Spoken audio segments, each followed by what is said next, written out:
Short circuit তেতিয়া সৃষ্টি হয় যেতিয়া কেনেবাকৈ বিদ্যুৎ চাৰ্কিটৰ ফেজ আৰু নিউট্ৰেল লগ লাগি যায়।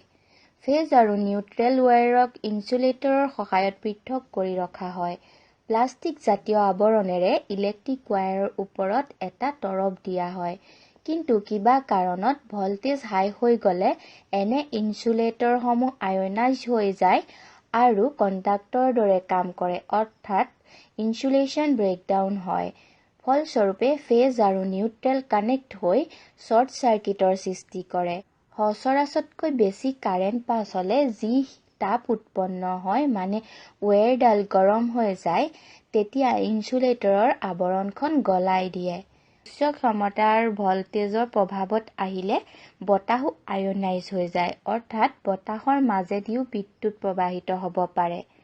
পানী বিদ্যুৎৰ সুপৰিবাহী, সেইবাবে পানী বিদ্যুৎৰ সঁজুলি সংস্পৰ্শত অহাটো বিপদজনক। শৰ্ট চাৰ্কিট হ'লে নৰ্মেল ইলেক্ট্ৰিক কাৰেণ্টতকৈ 1000 গুণ বেছি কাৰেণ্ট উৎপন্ন হয়। ফলস্বৰূপে জুই উৎপন্ন হয়। সেইবাবে বৈদ্যুতিক সামগ্ৰী পানীৰ সংস্পৰ্শৰ পৰা দূৰত সাৱধানে ৰাখিব লাগে।